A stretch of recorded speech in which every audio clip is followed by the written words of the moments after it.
Sabar, cantik. Nah, apa ya? Memang kamu kok terlihat sedih begitu?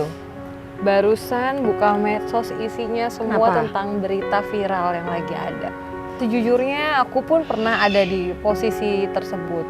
Bahkan bisa dibilang mungkin lebih parah dari Bu Kanti keadaannya. Tidak dihargainya seperti apa gitu? Tentu saya merasa diabaikan sehingga saya merasa ada dia dan tidak ada dia pun saya sama gitu. Sampai saya memilih jalan untuk berpisah gitu. Kadang mereka pengen kayak temennya, Mom, aku mau main kuda-kudaan gitu. Ya aku harus main itu Bu, sambil main itu aku setelah itu nangis karena aku anggapnya kayak mereka memang butuh sosok itu tapi nggak ada gitu. Sebagai perempuan selain kamu, saya juga merasa tidak dianggap itu sakit. Perempuan bukan hanya butuh uang, tapi perempuan butuh dihargai, butuh diorangkan. Oh itu kan.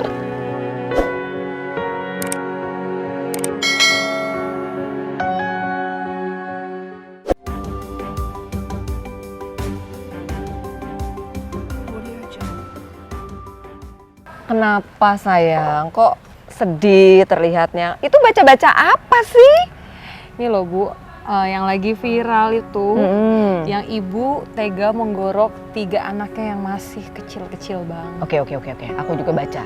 Jadi seorang ibu di Brebes itu menggorok ketiga anaknya dengan karter usia 10, 7 atau 4 tahun begitu ya, 3 ya. Betul. Anak yang tengah itu tewas ya, meninggal tidak dunia. bisa diselamatkan. Dan 2 di rumah sakit ya. Suaminya security, bekerja outsourcing ya, kontraknya terputus. Istrinya itu Ibu Kanti ya, yang di Brebes gitu ya. Aku juga nggak habis pikir ya, seorang ibu yang harusnya melindungi anak-anaknya, hewan saja tidak akan pernah mau makan anak sendiri. Ini dimana ibu yang diharapkan bisa melindungi anaknya justru menjadi tidak aman. Ini yang menjadi momok juga ibu-ibu. Perbuatannya itu kalau aku tetap tidak membenarkan, atau siapapun tindakannya itu tidak bisa dibenarkan, itu salah dan itu akan berhadapan hukum. Kalau orang normal ya, itu kalau nggak salah bisa 20 tahun barangkali ya. Tapi di salah satu sisi aku seorang ibu, aku bisa merasakan bagaimana penderitaan dan mungkin ada tekanan-tekanan yang dihadapi. Nah, apa ya, memang kamu kok terlihat sedih begitu? Apakah pernah punya kesamaan kisah begitu?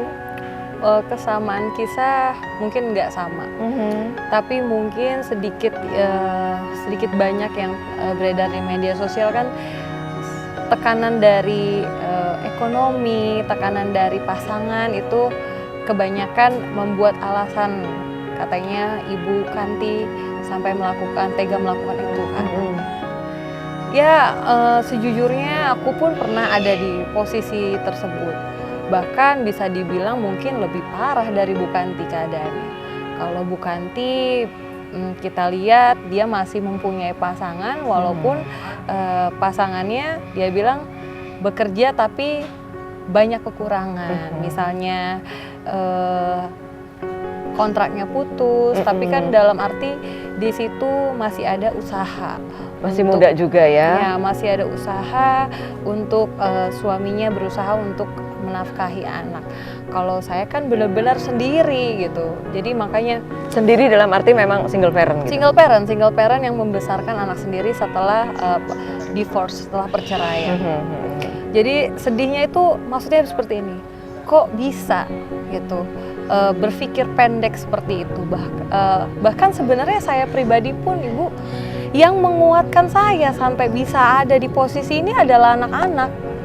Saya justru nggak habis pikir kalau saya nggak punya anak-anak itu dalam hidup saya. Mungkin saya udah nggak ada di dunia saya, tapi kok kenapa ada seorang ibu yang tega ingin menghabisi anaknya cuman karena dengan alasan dia tidak mau anaknya menderita seperti dia. Tapi mungkin karena memang tekanan-tekanan batin itu, betul. Hingga jiwanya terguncang. Untuk nah yang kamu rasakan pada saat itu gimana tuh? Apakah memang bisa melawan sepenuhnya? suara hati, kekecewaan, kesedihan, merasa diabaikan, merasa tidak dihargai, merasa nothing, bukan siapa-siapa.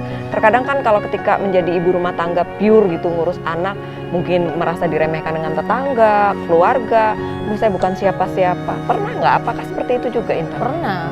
Pernah banget ada di posisi itu, depresi, kurang percaya diri dalam menghadapi hidup. Bisa nggak ya saya ngebesarin anak-anak ini dengan tangan saya sendiri? Bisa nggak saya menjadi ayah sekaligus ibu? Tentu yang tidak mudah menjadi ayah ya harus mencari nafkah untuk mereka, menjadi ibu ya harus mengurus mereka. Bagaimana saya bisa mengambil dua peran itu dalam satu badan saya, itu yang tentunya menjadi momok ya. Tapi kan bagaimana kembali lagi kita melawan gitu, bahwa ya kalau aku percaya aku menerima ini karena Tuhan percaya aku sanggup gitu. Dan satu lagi Bu, aku nggak pernah ngebandingin hidup aku dengan orang yang lebih di atas aku. Walaupun kondisi anakmu juga 3, masih kecil-kecil ya. Betul. Terus maaf nih ditinggalkan, Betul. berpisah oleh suami. Betul. Yang mungkin keberadaannya sampai saat sekarang ini bagaimana? Tidak tahu di mana. Tidak jelas di mana beradanya begitu. Betul. Itu komunikasi juga lancar? Putus. Komunikasi sama sekali, bahkan saya mengirim kabar ke beliau pun beliau tidak ada balasan. Tapi sebagai seorang ibu, kalau tadi melihat kasusnya Ibu Kanti, bagaimana? Ya tentu sedih, marah ya. Dalam arti kenapa bisa sampai terjadi seperti itu? Tentu banyak alasan-alasan di belakangnya, tapi di luar alasan yang banyak itu adalah satu, sebenarnya seorang ibu tidaklah harus kayak gitu. Mungkin karena tidak diperhatikan? Mungkin karena tidak diperhatikan ya. Saya bilang itu bukan jadi alasan yang sangat kuat untuk melakukan itu. Banyak justru alasan-alasan yang lebih kejam dari itu yang bisa menjadi alasan dibanding hanya tidak diperhatikan atau apa. Tapi memang beberapa masalah dalam rumah tangga itu sering banget terjadi.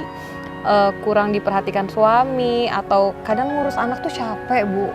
Benar, ngurus anak itu ya memang seorang ibu memang harus, tapi kadang kita tuh lelah, butuh diperhatiin, butuh ditanya, butuh dimanja. Itu mungkin seorang istri ya.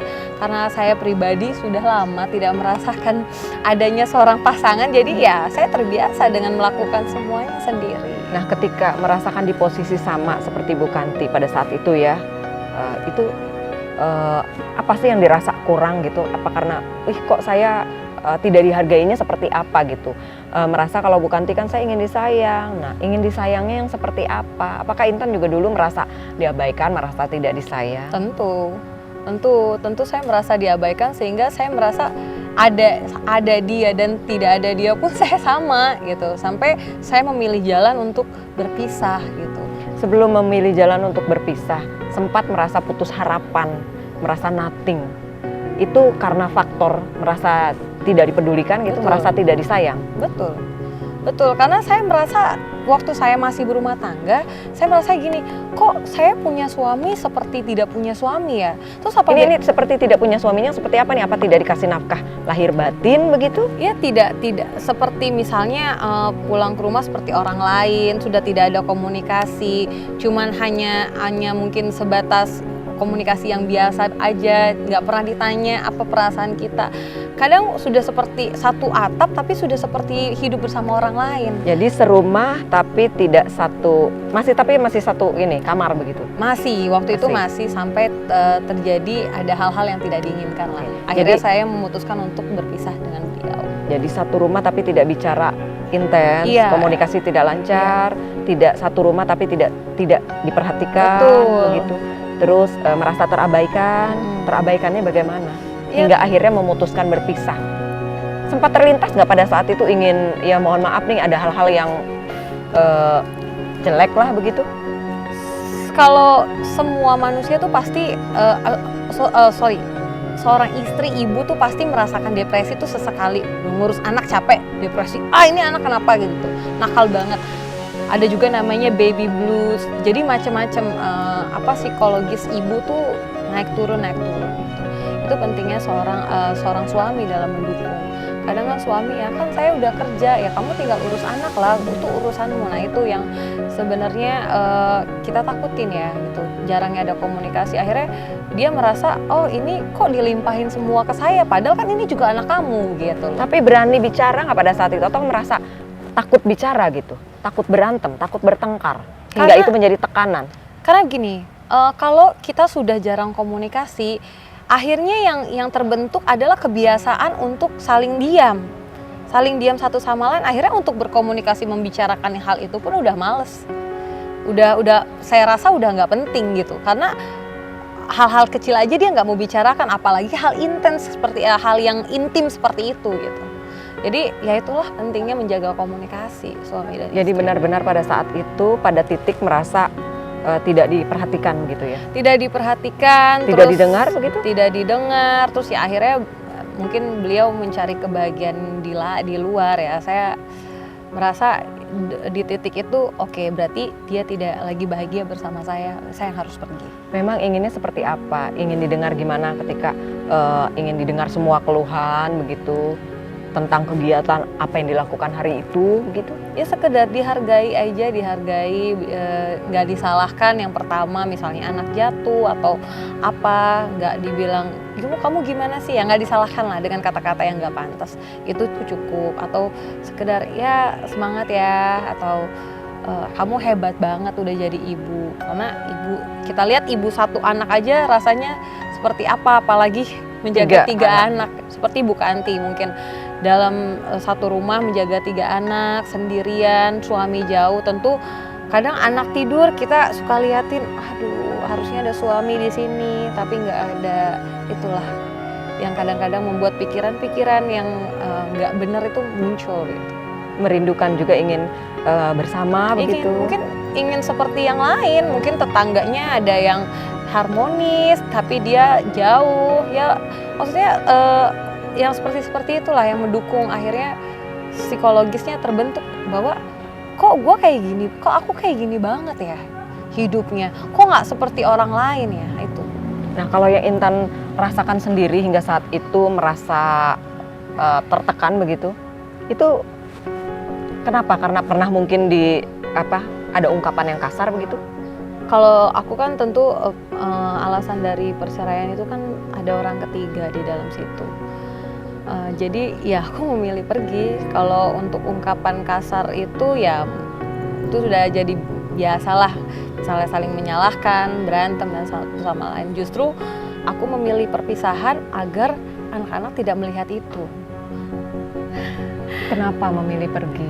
Apa ini ketika ada kasus Bu Kanti muncul jadi teringat seperti masa lalu begitu? Iya, teringatnya dalam arti mungkin Bu Kanti, perbedaan masalah aku sama Bu Kanti sangat jauh berbeda.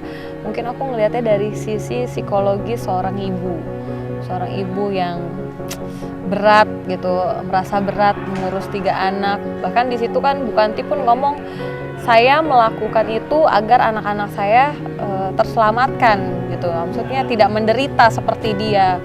Mungkin ada masa lalu dia yang pahit, yang dia simpan, mungkin masa kecil dia yang dia tidak mau anaknya merasakan itu, kan kita tidak tahu gitu. Tapi Intan nih pada kasus contoh kejadian Bu Kanti ini apakah ikut menyalahkan atau ikut berempati? Saya sangat-sangat berempati. Saya menyalahkan apa yang dia lakukan, tapi saya berempati dengan apa yang dia rasakan. Saya cuma mau disayang. Itu kan ada kata-kata dia yang, saya cuma mau disayang sama suami, Pak. Itu kan berarti sudah lama dia memendam itu sampai akhirnya terjadi bom waktu seperti ini gitu. Nah itu sih saya berempati dalam arti berat banget yang beliau jalani pasti sampai beliau memilih jalan seperti itu. Bahkan ya kita tahu ya seorang ibu pasti sangat mencintai anaknya. Anaknya terluka sedikit aja, jatuh aja rasanya hati seperti apa. Tapi kalau Bu Kanti sampai tega seperti itu ya kita nggak tahu alasan paling berat dalam hidupnya apa. Kurang hiburan, kurang piknik, kurang dihargai, merasa terabaikan, merasa sendiri, atau memang tidak bisa bergaul, itu juga yang Intan pernah rasakan, atau memang tidak bisa bergaulnya dalam arti karena ngurus anak nih repot gitu? Bukan tidak bisa bergaul mungkin ya, mungkin karena kebanyakan orang-orang di sekitar itu justru mengabaikan, justru malah mengucil, bahkan ada yang mengucilkan, kamu ngurus 3 anak sendiri gitu, nggak pernah ini, nggak pernah itu. Nah, itu peran masyarakat, peran keluarga itu sangat-sangat penting. Kita tuh Bu, kalau ada di masa itu cuman butuh ngobrol aja. Cuman butuh teman ngobrol aja untuk dengerin kita. Tapi ketika nggak ada, akhirnya kita berbicara sama diri sendiri, yang akhirnya diri sendiri yang menjawab, atau mungkin ada bisikan-bisikan yang nggak pantas yang menjawab pertanyaan kita, kok kenapa ya gue kesini. Akhirnya bisikan itu, iya emang kenapa ya, harusnya kamu udah akhirin aja deh hidup kamu. Nah itu kadang kita berbicara sendiri, ada yang menjawab sendiri, ya itu dari psikologis kita. Makanya peran penting keluarga dan orang terdekat di situ. Jadi bisa dirasakan ya bagaimana ketika seorang perempuan merasa tidak diperhatikan, merasa tidak disayang, merasa tidak berarti, apalagi jauh dari suami, tidak punya pundak untuk bersandar. Itu yang mungkin memicu ketika Intan juga memutuskan pada akhirnya sudahlah, selesai aja begitu. Tapi harusnya Bu Kanti itu banyak bersyukur, karena di luar sana masih banyak ibu-ibu yang berjuang lebih berat dari dia. Dia seperti media sosial bilang kan, dia masih menerima gaji walaupun pas-pasan gitu. Bahkan ada yang contohnya seperti saya, 3 anak saya urus sendiri, walaupun ada yang bantu karena setiap saya bekerja kan pasti ada yang harus jaga di rumah. Tapi tetap jiwa saya tuh terguncang setiap kali saya nggak bisa nemenin mereka gitu. Misalnya mereka mau dimasakin, saya nggak bisa, akhirnya harus dimasakin sama orang. Atau mereka mau belajar, saya masih harus bekerja di luar. Tapi itu juga maksudnya yang membuat saya kuat gitu, bahwa nanti pun anak-anak akan mengerti bahwa saya selama ini berjuang untuk mereka. Berjuang untuk mereka tetap bisa bahagia, tetap pakai baju yang layak, tetap tinggal di rumah yang layak. Kadang saya sama anak saya tuh ngobrol sambil jalan, naik mobil, kali kita suka jalan-jalan kalau weekend, saya bilang, kakak lihat di situ itu nggak bisa, itu digendong sama ibunya di jalan lampu merah, tuh nggak pakai sepatu, kakak masih bisa pakai sepatu. Kadang hal-hal kecil kayak gitu saya ingatkan ke anak saya bahwa jangan selalu ngelihat ke atas. Dia harus tahu perjuangan hidup seperti apa ya, termasuk perjuangan ibunya yang sedang sekarang ibunya lewatin ya untuk mereka. Itu sedih pasti, karena setiap tidur tuh pasti saya liatin mereka. Seharusnya mereka dapat kasih sayang seorang ayah, tapi ya saya harus ganti itu. Kadang saya dengan keterbatasan diri saya, yang kadang mereka pengen kayak temennya, Mom, aku mau main kuda-kudaan gitu. Ya aku harus main itu Bu, sambil main itu aku setelah itu nangis karena aku anggapnya kayak mereka memang butuh sosok itu, tapi nggak ada gitu. Aku juga apa ya? Dan saya harus mengisi posisi itu dengan segala keterbatasan dalam diri saya gitu. Itu. Jadi memang yang dilewatin Bu Kanti pasti berat banget sampai dia memilih itu, jalan itu. Cuman menurut saya harusnya Bu Kanti lebih bersyukur, karena banyak di luar sana yang lebih berat hidupnya, jauh lebih dari Bu Kanti. Kenapa sampai melakukan hal itu gitu? Kenapa harus tega gitu? Kadang nah itulah kita tidak bisa tebak pemikiran orang ya Bu ya. Cuman saya prihatin ada tanda tanya besar, kenapa kok bisa gitu. Tapi prihatin, tapi juga tekanan itu sebagai perempuan kamu merasakan berat begitu. Tentu sangat. Sebagai perempuan selain kamu, saya juga merasa kok berat, tekanan batin begitu, depresi, merasa terabaikan itu sakit. Merasa tidak dianggap itu sakit. Perempuan bukan hanya butuh uang, tapi perempuan butuh dihargai, butuh diorangkan. Jadi ketika kita merasa nothing, disitulah titik kehancuran. Saya pribadi ya suka sekali ketemu sama teman-teman yang sekarang sudah single parent sendiri. Intan, kadang mereka nanya, Tan kok lu kuat sih? Saya cuma satu jawabnya, anak, nggak ada lain. Yang bikin saya masih bisa hidup sampai sekarang, masih bisa berdiri, masih bisa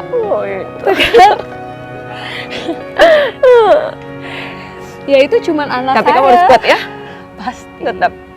Pasti. Yang itu cuman anak saya, nggak ada lain. Makanya saya kalau sampai ada ibu yang tega menghabisi nyawa anaknya hanya demi kebahagiaan, itu menurut saya sangat-sangat alasan yang tidak masuk akal. Tapi bagaimanapun dari kasus ini itu adalah satu pelajaran yang bisa untuk banyak wanita sana yang harusnya mengambil pelajaran dari kasus ini. Intan sendiri sekarang sudah bisa mengatasi melalui itu, dari walaupun berbeda permasalahan tetapi pernah merasa diabaikan begitu, pernah merasa tidak berharga begitu, pernah merasa sakit, pernah merasa tidak dihargai begitu ya. Pernah merasa berjuang, bahkan sampai saat ini pun saya berbicara sama Bu Bena, saya masih berjuang. Ya, pesannya untuk semua wanita sih, kuat. Nggak ada kata lain selain kata kuat yang harus kita tanamkan di tubuh, dalam jiwa kita. Apalagi untuk ibu yang membesarkan anak ya, maupun seperti Bu Kanti yang masih ada suami, atau yang tidak ada suami, atau yang suaminya pergi, atau yang sedang dihimpit dengan ekonomi gitu. Nggak ada yang bisa menyelamatkan kita kecuali diri sendiri. Jadi apapun yang kita hadapi, kuncinya selamatkan diri sendiri, karena tidak ada yang bisa menyelamatkan diri kita. Betul. Dan kita tidak bisa bergantung kepada siapapun, kecuali kita harus bangkit dan bersandar kepada Yang Maha Kuasa. Sertakan setiap langkah dan apapun yang kita lakukan kepada Yang Maha Kuasa. Seperti apa yang mungkin bisa kita ambil pelajaran dari kasus Bu Kanti di Brebes, dan juga apa yang dialami oleh Ibu Intan, untuk kita ambil hikmahnya. Dan kita harus move on begitu ya. Kita harus bangkit dari keterpurukan, kita harus mampu melawan rasa yang bisa menghilangkan akal sehat kita dengan berbagai macam cara ya. Kalau Intan melakukannya mungkin dengan mulai bergaul begitu, membuka sharing dengan teman. Kalau saya bekerja sih. Bekerja itu membuat saya makin semangat untuk melihat anak-anak lebih bahagia, harus lebih bahagia bersama saya. Oke.